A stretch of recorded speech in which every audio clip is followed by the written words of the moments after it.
صلی اللہ رسول اعوذ باللہ من الشیطان الرجیم بسم اللہ الرحمن الرحیم۔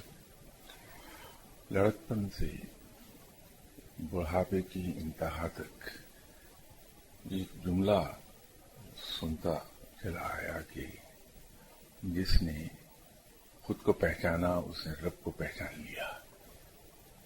ایک عجیب بات یہ ہے کہ اس کا مطلب آج تک میری سمجھ میں نہیں آیا۔ اپنے آپ کو تو میں پہچانتا ہوں جب سے میں نے ہوش سنبھالا ہے۔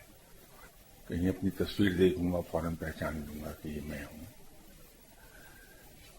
آئینے میں اپنا عکس دیکھ کر میں پہچان لوں گا کہ یہ میں ہوں۔ تو جب میں خود کو پہچاننے لگا ہوں ہوش سنبھالتے ہی، تو پھر میں آج تک رب کو کیوں نہ پہچان سکا؟ یہ بات ابھی تک سمجھ میں نہیں آئی۔ اہل علم کا کہنا اس سلسلے میں یہ ہے کہ یہ جو میں اپنے آپ کو پہچان لیتا ہوں اپنی تصویر دیکھ کر اور آئینہ دیکھ کر، یہ تو پہچان چوپایوں میں بھی ہے، درندوں میں بھی ہے، پرندوں میں بھی ہے، پہچان لیتی ہیں وہ اپنے آپ کو۔ یہ جو پہچان جس پر میں یہ گمان کرتا ہوں کہ یہ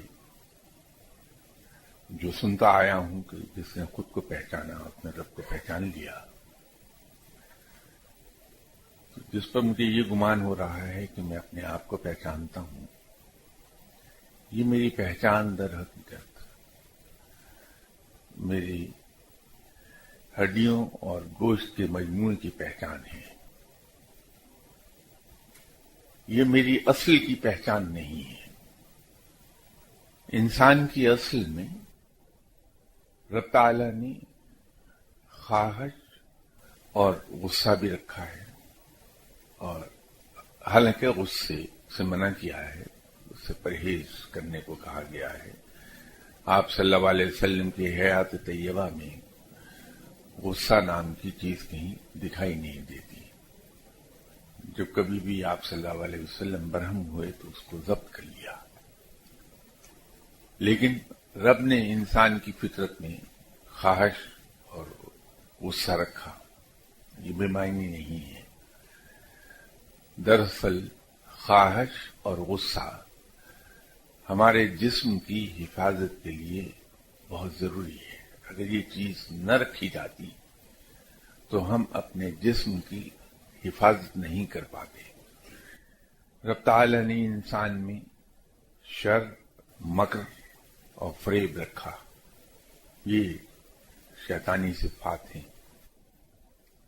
رب تعالیٰ نے انسان میں معاف کر دینے کی خوبی رکھی، انسان کے دل میں رحم ڈالا، دوسروں کے دکھوں پر دکھی ہو جانے کی صلاحیت بخشی، یہ رحمانی صفات ہیں۔ رب تعالیٰ نے انسان میں لڑنے کی، مرنے کی اور مار دینے کی صفت رکھ دی، یہ درندوں کی صفات ہیں۔ رب تعالیٰ نے انسان میں اپنے دیدار کی خواہش رکھ دی، یہ فرشتوں کی صفات ہیں کہ وہ رب کا دیدار کرتے رہتے ہیں۔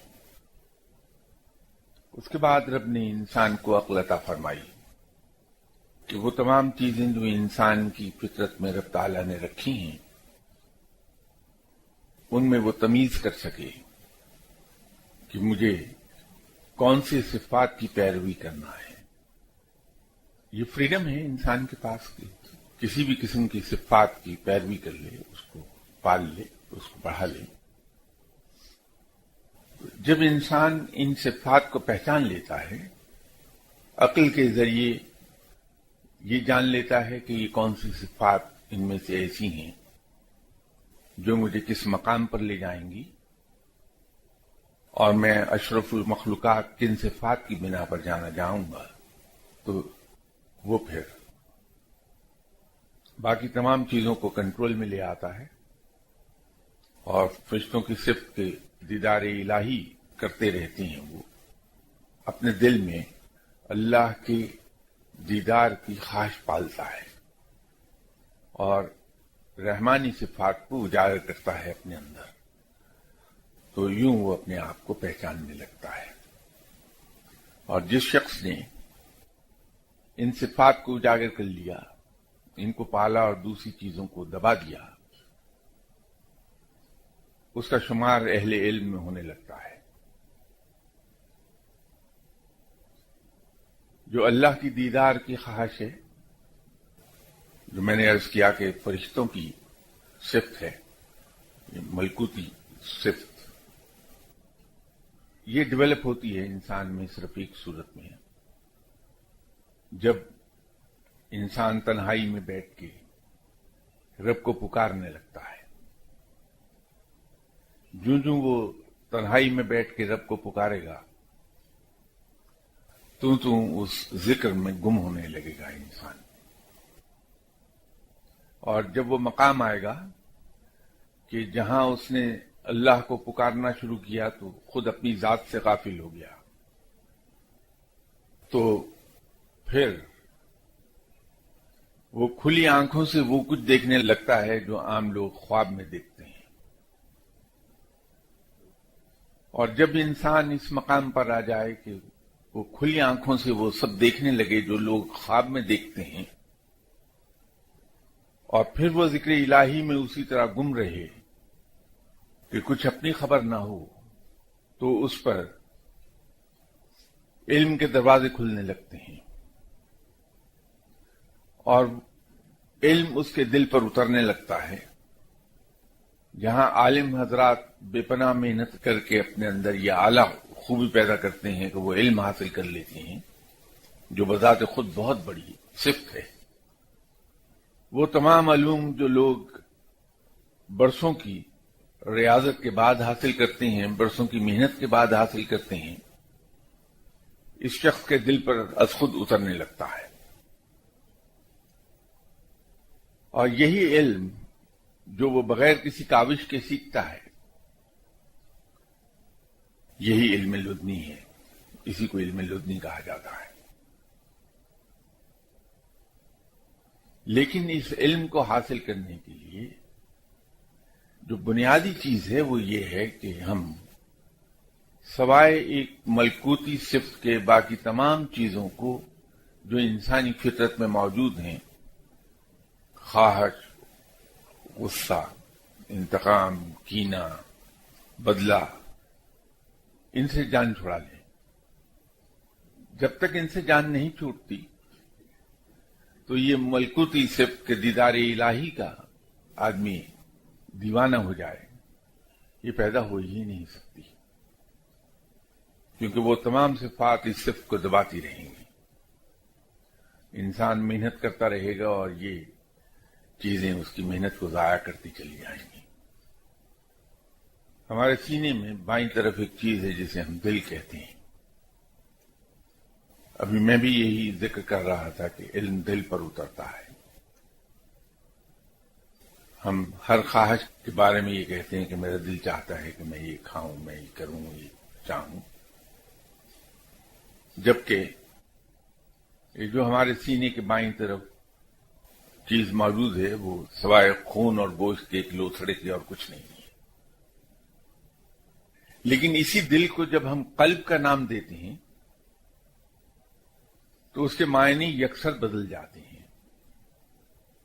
وہاں ہماری مراد خون اور گوشت کے اس لوتھڑے کی بجائے روح سے ہوتی ہے،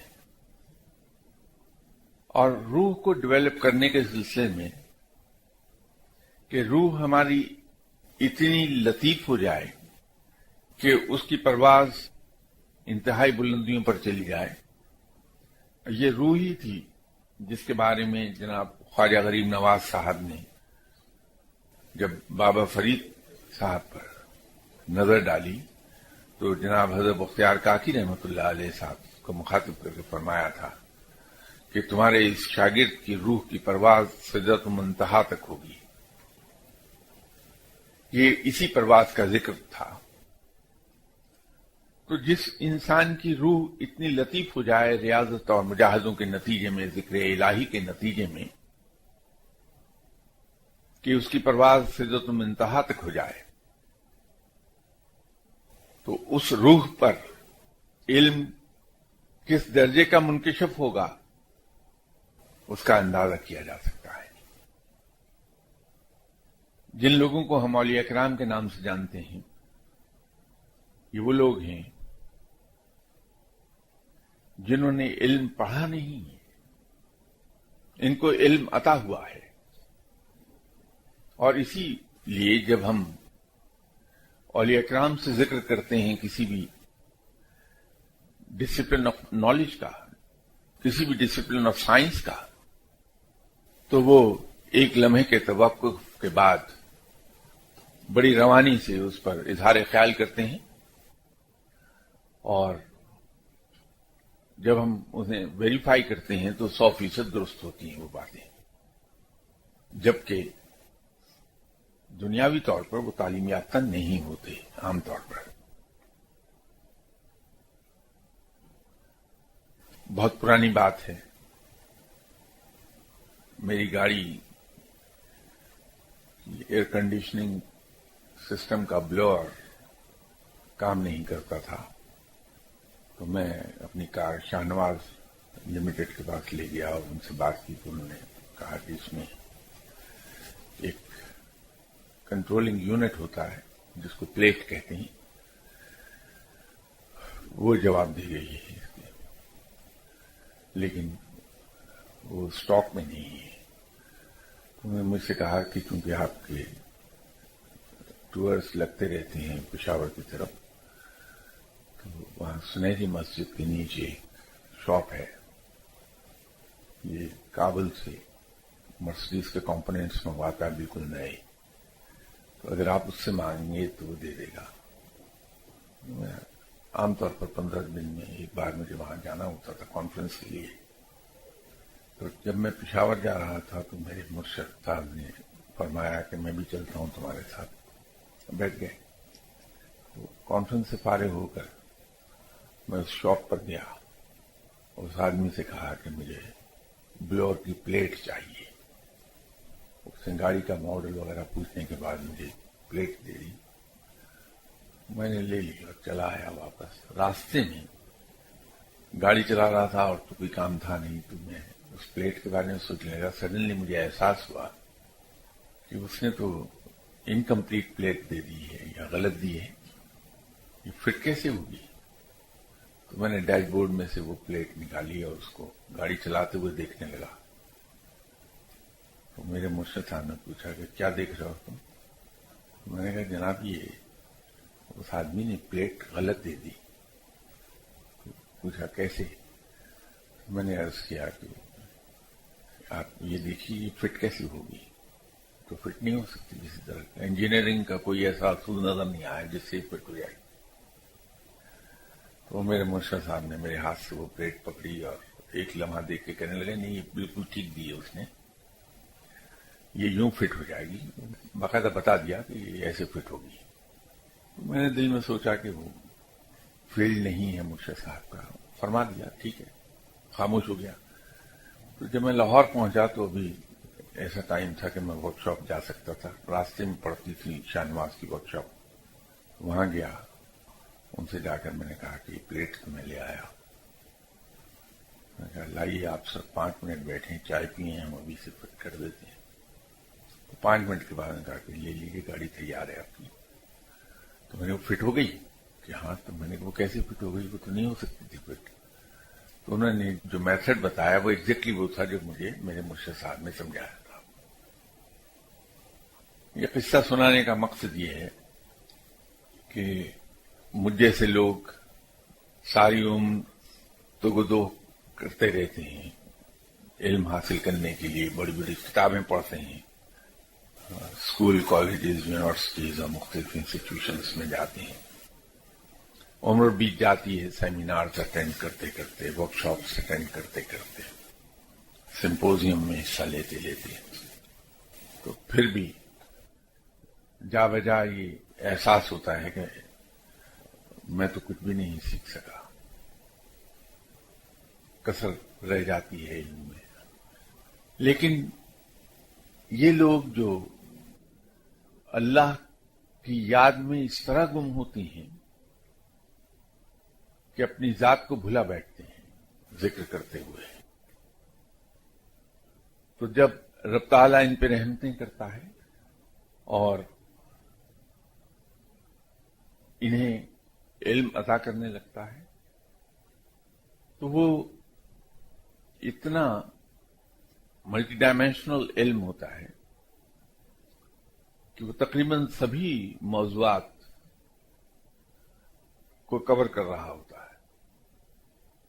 خوش قسمتی سے اگر کوئی آپ کو ایسا صاحب علم مل جائے جسے علم لدنی حاصل ہو تو اس سے آپ کسی بھی موضوع پر بات کر کے دیکھیے.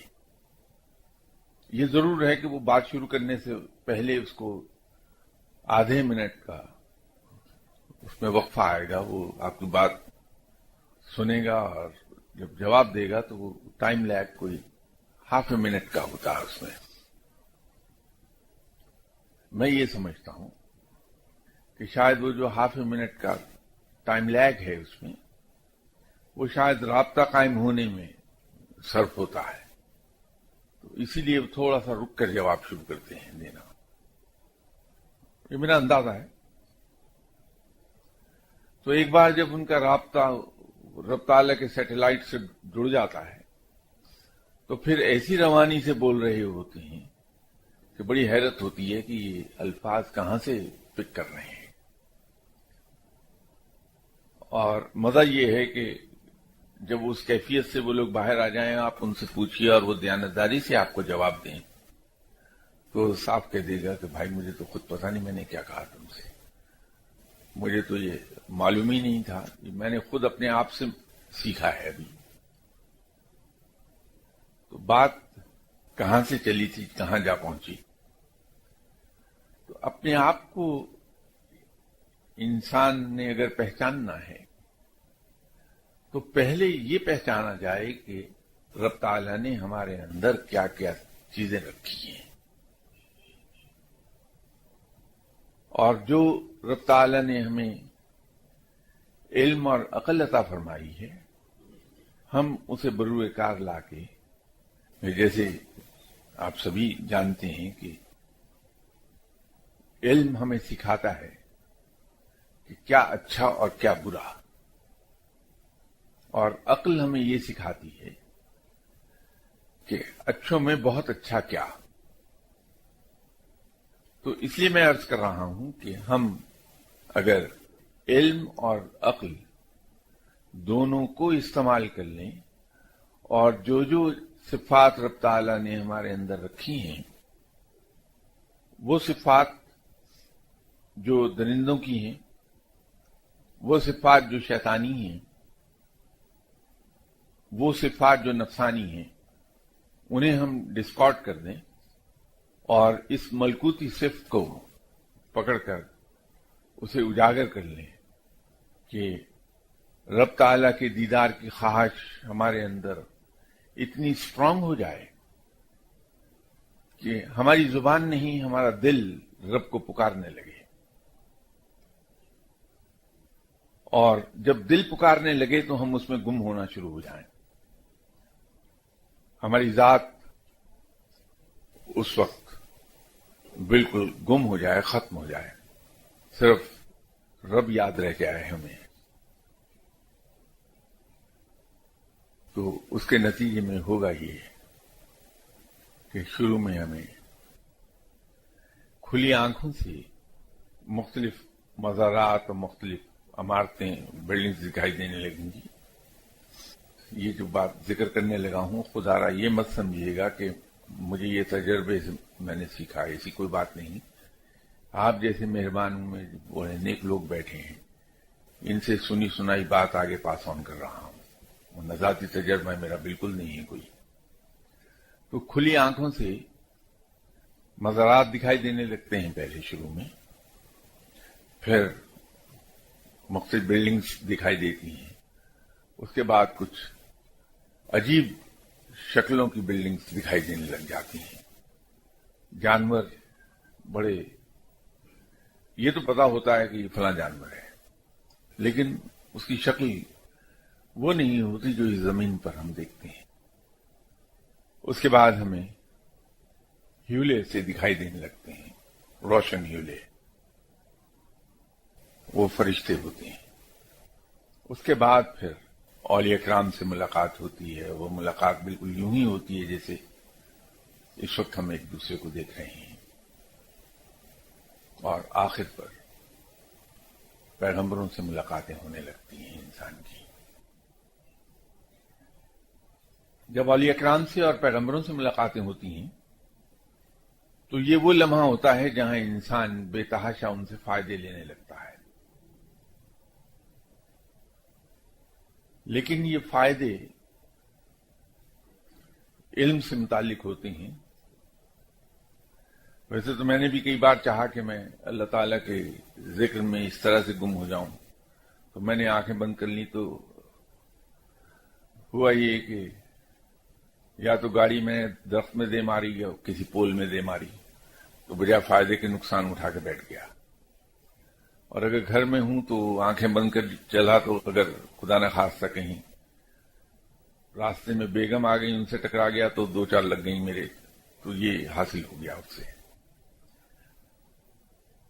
کیونکہ وہ خواہش میری تو یہ ہوتی ہے کہ اولیاء کرام سے میری ملاقات ہو جائے تو میں کچھ ان سے کچھ دولت وغیرہ بٹور لوں. تو آپ اس چکر میں نہ پڑیے گا. وہاں سے ملتا ہے صرف علم اور کچھ نہیں ملتا.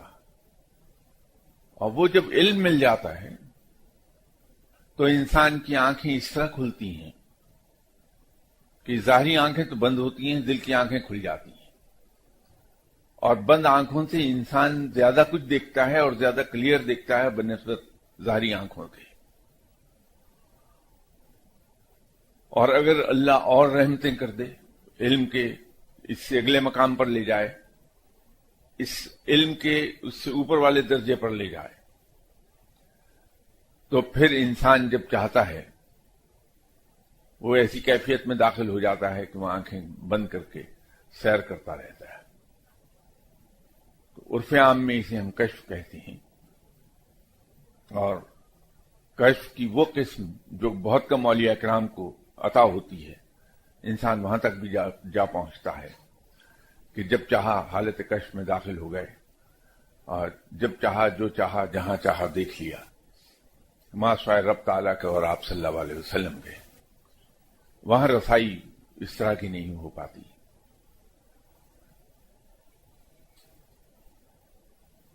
بات جو چلی تھی اس سے کہ جس نے اپنے آپ کو پہچانا اس نے رب کو پہچان لیا، وہ یہ پہچان ہے جو اسے اہل علم نے اس طرح بیان کیا ہے.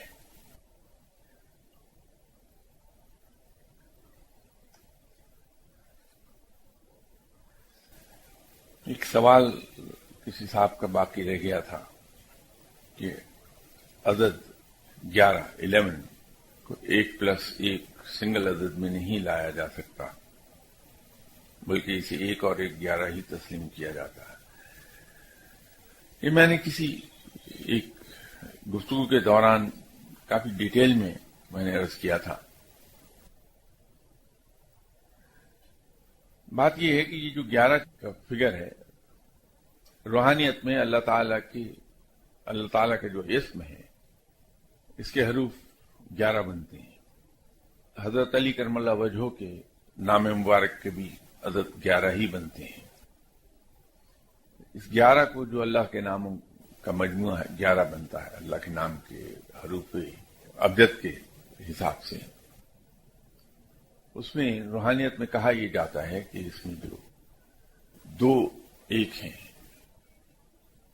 وہ ایک اللہ سے متعلق ہے اور ایک آپ صلی اللہ علیہ وسلم.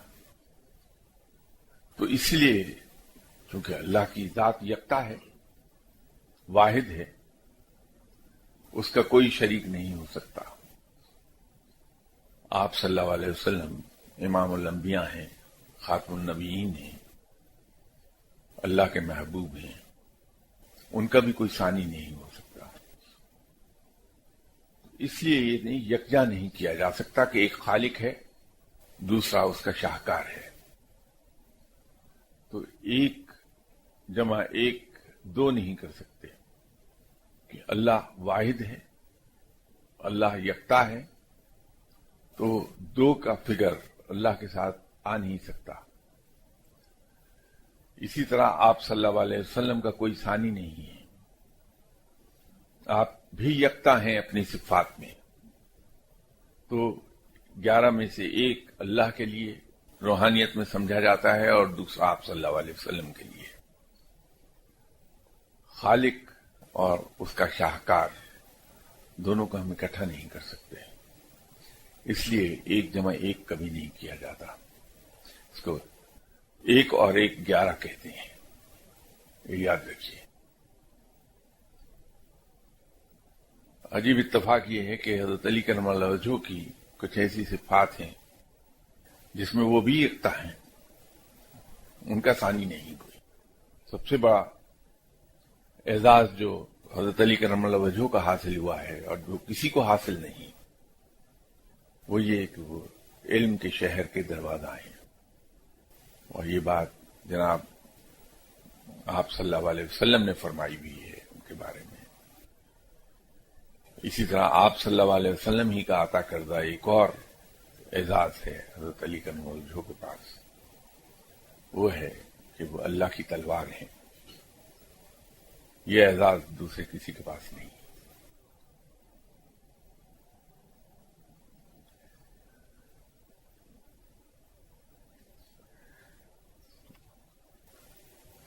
ایک سوال کسی صاحب میں اسلامی طریقہ بینکنگ جو آج کل رائج ہے اس کے بارے میں کہا ہے۔ بات یہ ہے کہ جیسے اکثر بیشتر میں عرض کرتا رہتا ہوں کہ اسلام کی بنیاد تالیف قلب پر رکھی ہوئی ہے۔ اسلام رلائے اس بات پر کرتا ہے کہ اسلام قبول کرنے والے کا قلب اس طرح سے تبدیل ہوتا ہے کہ وہ صرف اور صرف اپنے رب کو راضی کرنے کی طرف راغب ہو جاتا ہے کہ میرا رب مجھ سے راضی رہے، اور کسی کو راضی رکھنے کا آسان ترین طریقہ یہ ہے کہ اس کی کہی ہوئی ہر بات کو خاموشی سے تسلیم کر لیا جائے، اس پر عمل کر لیا جائے۔ تو مسلمان رب تعالی کے احکامات کی پوری دل جمعی سے تعمیل کرتا ہے، اس کے حکم کی تعمیل کر لیتا ہے، اس کی ہر بات کو مانتا ہے، اور جس شخص نے اللہ تعالیٰ کے احکامات کی تعمیل کر لی، وہ چیزیں اختیار کی جن کا نہ صرف اللہ نے حکم دیا بلکہ اس سے اگلے درجے کی بندگی، کہ وہ باتیں جن سے رب راضی ہو جائے، جس سے رب خوش ہو جائے۔ بہت سے ایسے احکامات ہیں اللہ تعالیٰ کے جو مان لیے جائیں تو رب کے احکامات کی تعمیل ہو گئی، لیکن اگر رب کی سنت پر عمل کر لیا جائے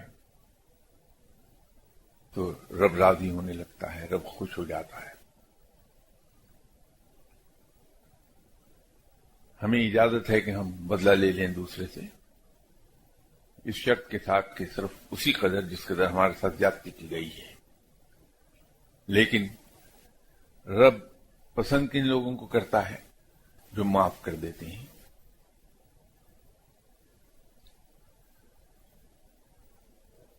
تو ایسے کئی ایک احکامات ہیں۔ ہم خیرات کرتے وقت اپنی ضرورت کے لیے اگر چیز کو روک لیں، باقی خیرات کر دیں، خیرات کی شرط پوری ہو گئی۔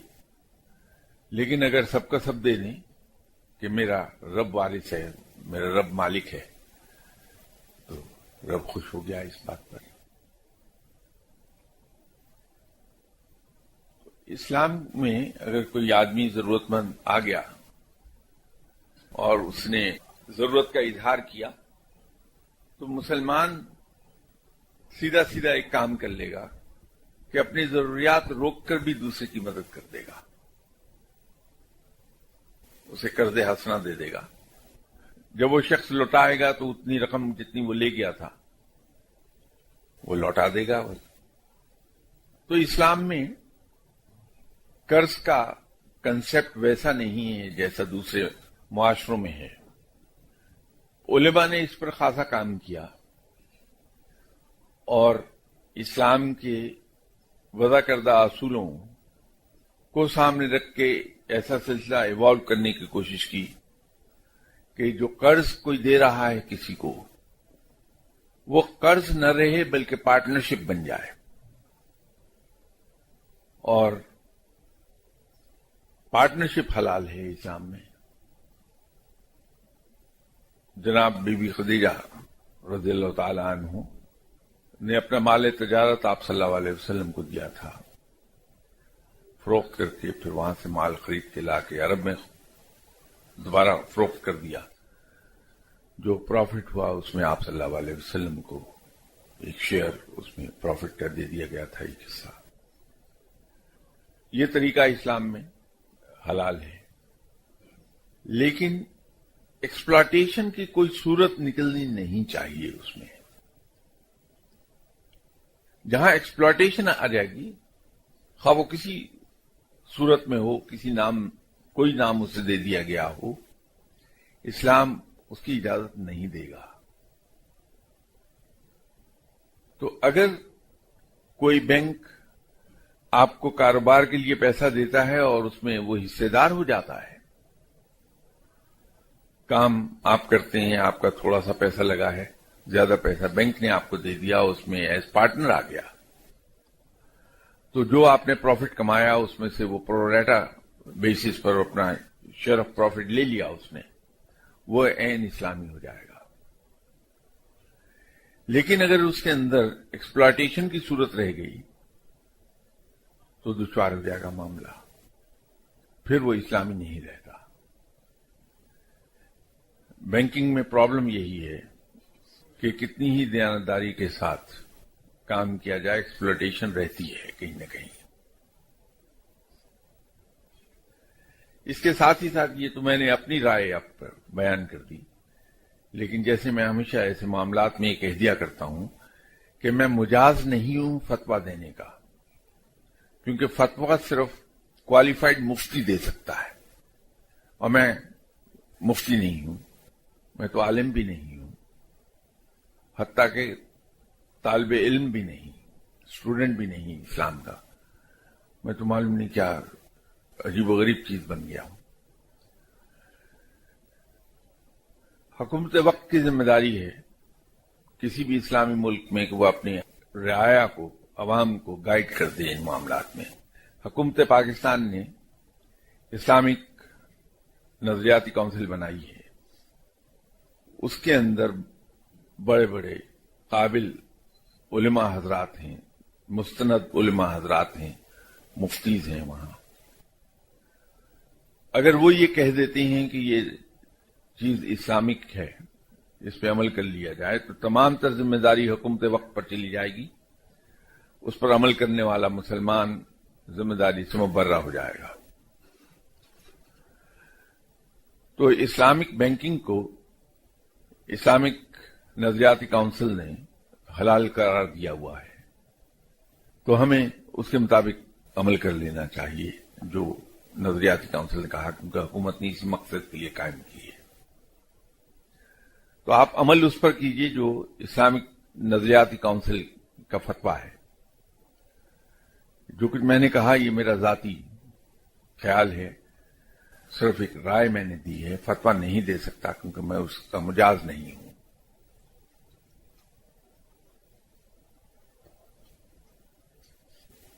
ایک صاحب نے سوال پوچھا ہے کہ موجودہ پاکستان میں عام آدمی لاقانونیت، بے روزگاری، بدامنی، معاشی مشکلات کا اس حد تک شکار ہے کہ بہتری کی امید دم توڑتی نظر آتی ہے۔ کشف کی روشنی میں کیا آپ ان حالات میں نیئر فیوچر میں کوئی خوشخبری کی نوید دیتے ہیں؟ سب میں تو اس سے واقف نہیں کہ یہ کشف کس کو کہتے ہیں۔ میرا اور کشف کا تو دور کا بھی واسطہ نہیں۔ باقی آپ کا یہ فرمانا کہ موجودہ پاکستان میں عام آدمی لاقانونیت، بے روزگاری، بدامنی، معاشی مشکلات کا اس حد تک شکار ہے کہ بہتری کی امید دم توڑتی ہے۔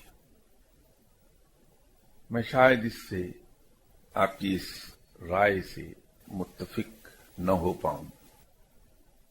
میرا خیال یہ ہے کہ ملک میں لاقانونیت اس لیے ہے کہ میں لاقانونیت کو فروغ دیتا ہوں قانون پہ عمل نہ کر کے۔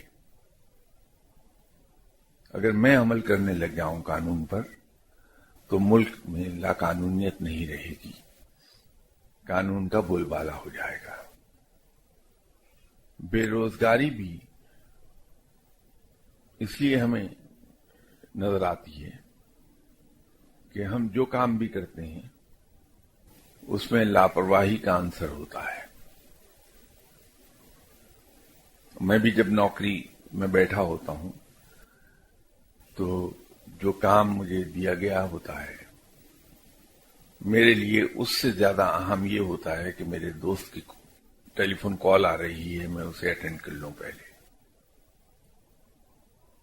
دوران ڈیوٹی میرا موبائل خاموشی نہیں ہوتا، ہر 2 منٹ کے بعد گھنٹی بج رہی ہوتی اس کی، تو میری ساری توجہ موبائل کی طرف رہتی ہے۔ کام میں لاپرواہی سے کرتا ہوں جو غلط ہوتا ہے، اس میں غلطیاں ہو جاتی ہیں۔ نتیجہ یہ ہے کہ میرا باس کچھ عرصہ تو مجھے ٹالریٹ کرتا چلا جاتا ہے، وارننگز دیتا ہے، اور اس کے بعد ایک دن وہ کہتا ہے کہ تھینک یو ویری مچ شاہ صاحب، I got a better person, صبح سے تشریف نہ لائیے گا۔ تو یوں میں بے روزگار ہو جاتا ہوں۔ اگر میں یہ ٹھان لوں کہ جب میں آفس میں ہوں، آفس کے دروازے میں انٹر ہوتے ہی میرا موبائل سوئچ آف ہو جائے، ڈیوٹی کے اوقات کے دوران میرا کوئی وزٹر، پرسنل وزٹر نہ آئے دفتر میں، اور جو کام میرے ذمہ لگایا گیا ہے میں اس میں اپنے باس کو سیٹسفائی کرنے کی بجائے اپنی ذات کو سیٹسفائی کرنے لگوں کہ کام اتنی خوبصورتی سے میں کر لوں کہ خود میں مطمئن ہو جاؤں اپنے کام سے، تو میں اپنے ادارے کے لیے ناگزیر ہو جاؤں گا۔ ادارہ یا میرا باس مجھے کبھی فارغ نہیں کرے گا، کیونکہ میرے باس کی ترقی میری پرفارمنس پر ڈپینڈ کرتی ہے۔ اگر میں اچھا کام کر رہا ہوں تو ریزلٹ اچھے آئیں گے، اس کا کریڈٹ میرے باس کو ملے گا، تو وہ اپنی نوکری کو بچانے کے لیے میری نوکری بحال رکھے گا کہ اس آدمی کو میں لوز نہ کروں ورنہ میری جاب ختم ہو جائے گی۔ تو بے روزگاری خود بخود ختم ہو جاتی ہے۔ بدامنی اس لیے ہے کہ ابھی اگر مجھے ٹیلی فون آ جائے کسی کا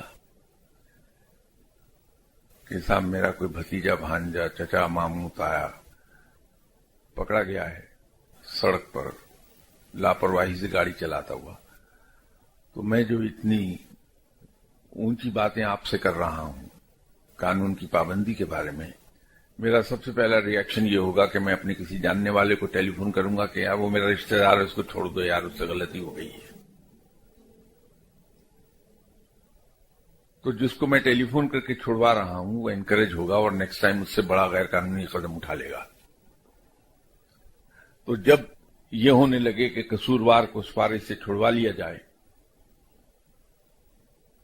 تو پھر معاشرے میں بدامنی جنم لے لیتی ہے۔ کبھی آپ سڑک پر اگر جا رہے ہیں تو دیکھیے گا کہ کوئی سائیکل والا اگر آیا اور آپ کی گاڑی میں اس نے سائیکل دے ماری، آپ نے اتر کے اس سے کہا کہ بھائی میں نے کیا قصور کیا تھا جو آپ اتنے ناراض ہوئے کہ سائیکل دے ماری اس گاڑی میں، تو لوگ آپ کے ارد گرد اکٹھے ہو جائیں گے اور آپ سے ہر آدمی آپ سے یہ کہہ رہا ہوگا کہ چھوڑیں جی وہ غریب آدمی ہے، اس کو جانے دیں، یہاں پہ ہو جاتا ہے، کوئی بات نہیں ہے۔ کوئی آدمی اس سے نہیں کہے گا کہ تم نے یہ قصور کیوں کیا، اس آدمی کی گاڑی تم نے ڈیمیج کر دی کیوں۔ ویسے بعض کا صورتحال خاصی دشوار پیش آتی ہے، خاصی مختلف ہو جاتی ہے۔ ایک زمانے میں سرکاری ملازمت میں تھا اور فوج کے ساتھ کچھ میری ڈیوٹیز لگی رہتی تھی، تو میری ایک میٹنگ تھی رینجرز ہیڈ کوارٹر میں. میں اپنے آفس سے اٹھا, کیونکہ وہ میٹنگ ایسی نوعیت کی تھی کہ میں ڈرائیور بھی نہیں ساتھ لے جا سکتا تھا, تو میں اکیلا خود ڈرائیو کر رہا تھا گاڑی سرکاری. تو نہر کے کنارے جو سڑک بنی ہے ڈلو موڑ تک, اس وقت یہ مغل پورہ کے آگے کچی ہوا کرتی تھی, لیکن رینجرز ہیڈ کوارٹر میں جانے کے لیے سڑک استعمال ہوتی تھی.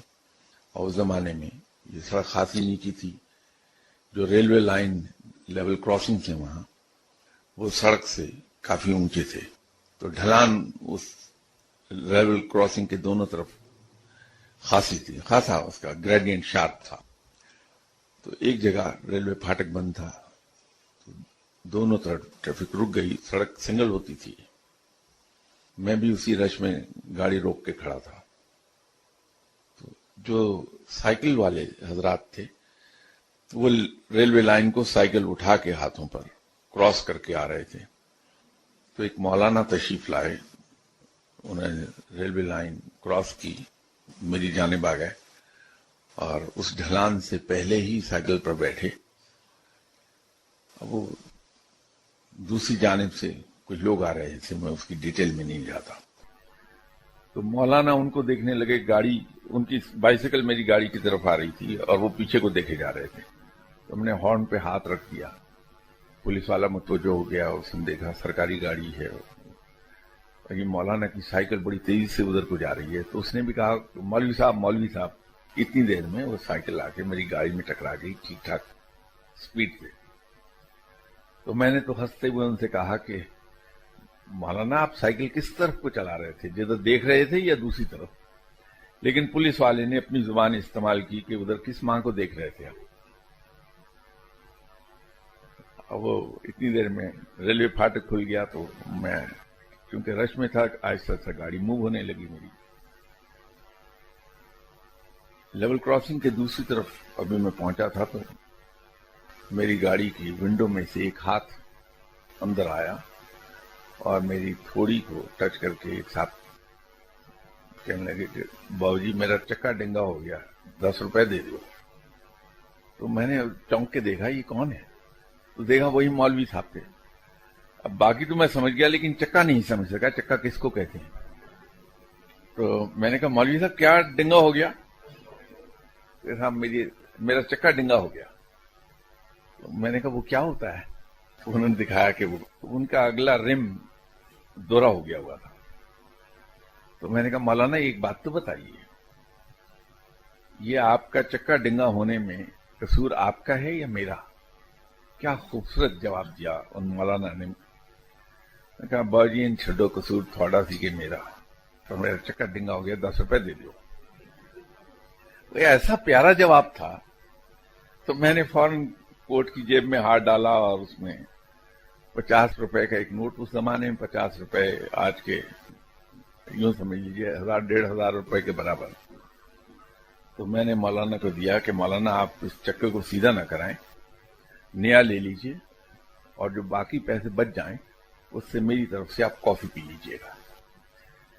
تو سڑک پہ جہاں لوگ لان تان دوسروں کو کرنے لگتے ہیں وہاں بعض کا ایسی صورتحال بھی پیش آ جاتی ہے. سوری آپ کے میں 6 منٹ ایکسٹرا لے گیا. انشاءاللہ اگر زندہ رہے تو اگلی بار آپ سے ملاقات ہوگی. خدا حافظ. السلام علیکم.